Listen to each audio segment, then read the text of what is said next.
What's up, everybody? It's Jason, back with another episode of On the Wall with Jiu Jitsu Five-O. Today's episode is brought to you by Truck Nuts.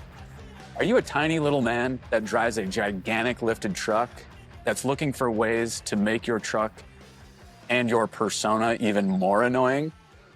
Hang some truck nuts off the back of your tow hitch. All right, now that we got truck nuts out of the way, let's get into today's episode. So we're going to talk about this episode is going to be not very long, but I wanted to just touch on 3 things that you can start training right now. If you're feeling stuck, or if you're an instructor and you're looking for specific things to teach at your agency because you have a limited amount of time, I'm going to give you 3 things that I think probably have the most value because they're the most versatile, and you can start really designing trainings around these 3 techniques or tactics, whatever you want to call them right now. So number 1, arm drags.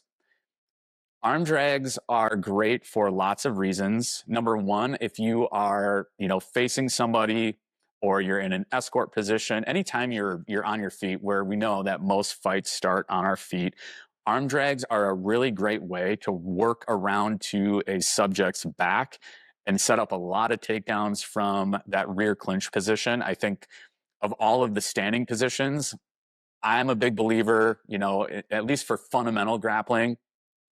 Obviously, if you're, an Olympic judo competitor, you got a lot of different takedown options available to you, but that's not the case for most of us. I'm a big believer in working around to someone's back and establishing a rear clinch, and the arm drag is just a really good way to do that when you're starting from your feet. Arm drags also have a lot of application from the ground. So if you're finding yourself fighting, from close guard, half guard, really a lot of different places on the ground, arm drags can be a great way to work, again, around to someone's back and establish a back mount, getting your seatbelt. If it's a deadly force situation, you can set up, obviously, rear naked chokes, all that kind of stuff from there. But an arm drag is a great way to get there. So again, lots of uses, very versatile. You can set them up from everywhere. We have a whole ton of training videos and technique videos within our app. If you want to go check that out, where we show you how you can use arm drags from different positions to establish back mount and set up some other things from there. So number 1, arm drags. So number 2, if you've been following me for a while, you probably already knew that I was going to say this, but Kimura arm locks.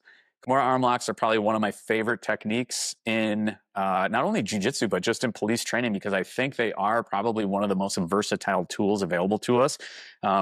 I show a lot of Kimura arm lock techniques specifically for cuffing strategies and how to set up handcuffing from the Kimura, and how to set up Kimuras from positions like knee on belly, for example, is a big one that I show.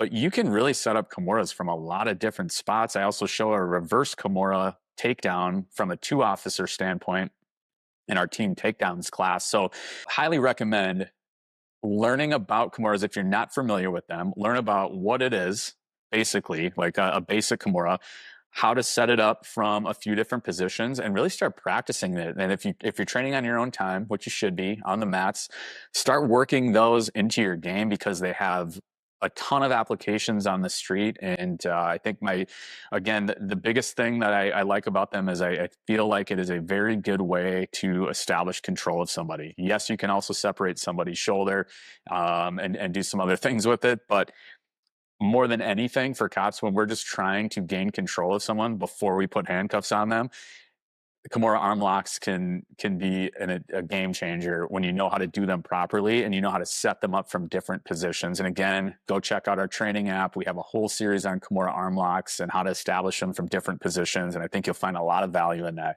And then finally, number 3, the gift wrap, which is the gift that keeps on giving. It is a very, very phenomenal tool.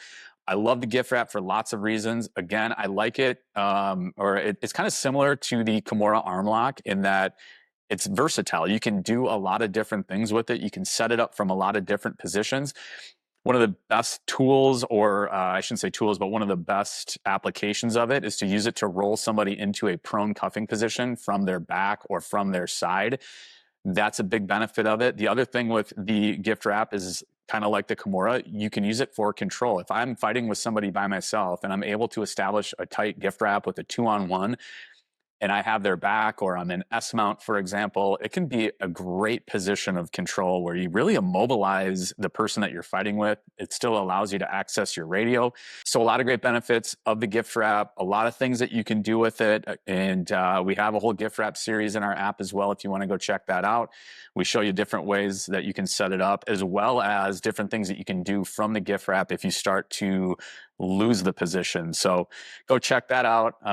But just a quick recap on this quick episode. If you're looking for specific things that you can train and you have a limited amount of time, or if you're just looking for things that you want to start implementing into your jiu-jitsu game that have carryover into the street, which I think is really important if you are a cop who trains, you should be training a lot of things that you can use in the real world. It's fine to train heel hooks and 50-50 leg entries and all that kind of stuff because it's fun. It keeps jiu-jitsu exciting.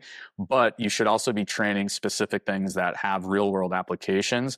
And the 3 things that I just mentioned here, arm drags, Kimura arm locks, and gift wrap, hopefully those 3 things will help give you some guidance if you're feeling stuck or you want to add more of that techniques for the real world. Check those things out. Check out our app. Again, we've got a bunch of technique videos in there for all 3 of those techniques and different ways that you can use all of them. And at the end of the day, hopefully that helps you out. And as always, I appreciate you listening to me blabber at you about jiu-jitsu through either the internet on this YouTube channel or through your favorite podcast channel. We hope to have you back. Obviously, we're doing more of these episodes, and we hope you find value in it. That's our #1 goal. Hope to see you on the mats. Go train. Wolf.